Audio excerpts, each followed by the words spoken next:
ये सवाल ऑलमोस्ट हर इंसान के मन में आता है कि मुझे दूसरों की बातें इतना हर्ट क्यों करती हैं। कितनी बार ऐसा होता है 10 लोग आपकी तारीफ कर रहे होते हैं लेकिन सिर्फ एक नेगेटिव कमेंट आपका सारा मूड खराब कर सकता है।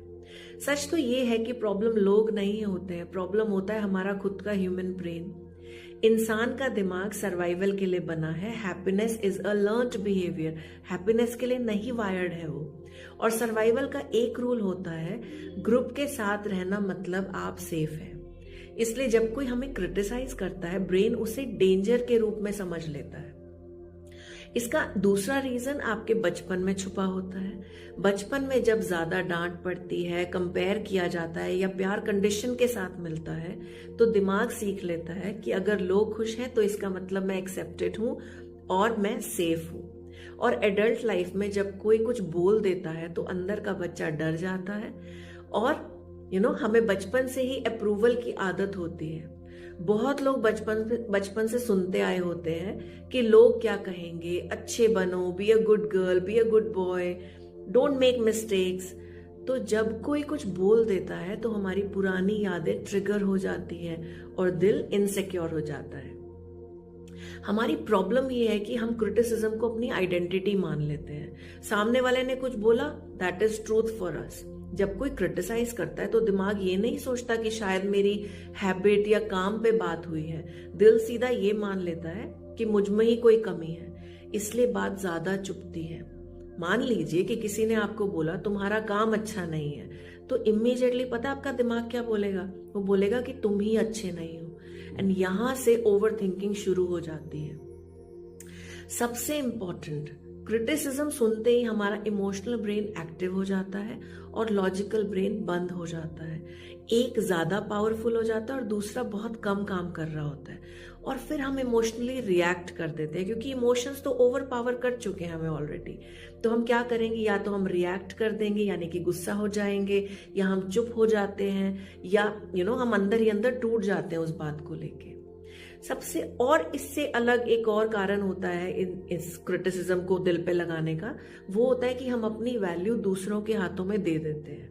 हम अपनी खुशी का रिमोट दूसरों को पकड़ा देते हैं और अगर किसी ने कुछ बोल दिया तो पूरा का पूरा दिन हमारा खराब हो जाता है, मूड ऑफ हो जाता है, कॉन्फिडेंस बिल्कुल नीचे आ जाता है एंड देन ओवर थिंकिंग शुरू हो जाती है। तो हमें इतना बुरा लगने के पीछे ये सब कारण होते हैं।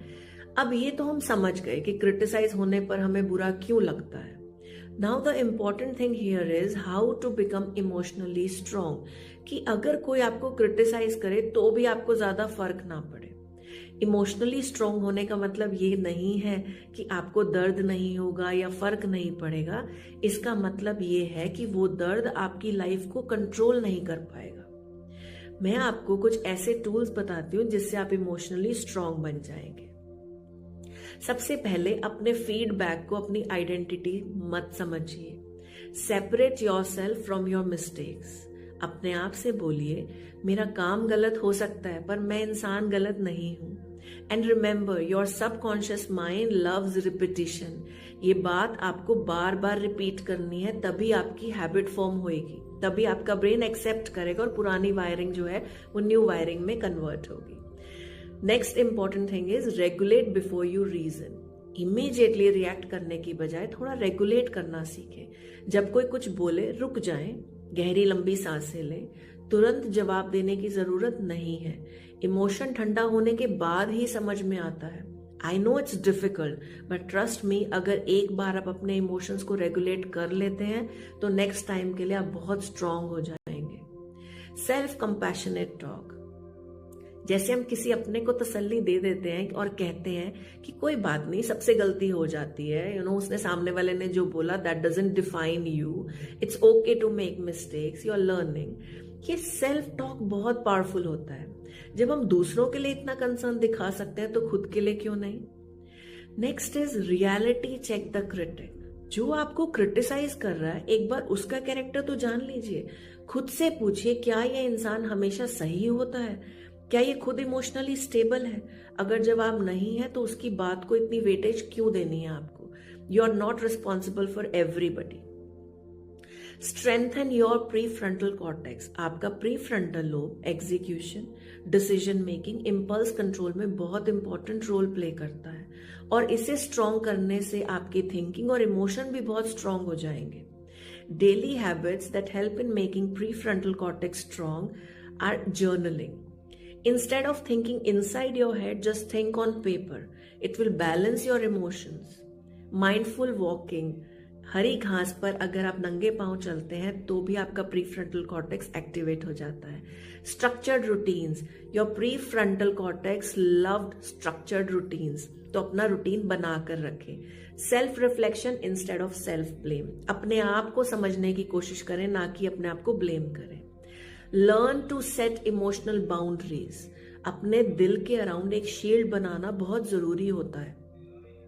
हर बात को दिल के अंदर मत आने दो। क्या आप अपने घर में हर किसी को एंट्री दे देते हो? तो फिर अपने दिल में क्यों? जैसे हर लड़ाई लड़ने की नहीं होती, वैसे ही हर बात सोचने की भी नहीं होती। Be a constructive thinker. कुछ बातें सिर्फ सुन के छोड़ देनी होती है। यू कैन साइलेंटली से I hear you but I don't absorb you. Not every comment deserves entry into your nervous system. सबको खुश रखना पॉसिबल नहीं होता है। चाहे आप कितने भी अच्छे हों, कोई ना कोई आपको जज जरूर करेगा, कोई ना कोई कंप्लेंट भी जरूर करेगा। तो बेस्ट ये है, सबको नहीं, खुद को समझो। Always remember, people criticize from their level of awareness, not from your level of worth. Your worth is much more than that. When this understanding settles inside you, criticism still comes, but it no longer breaks you.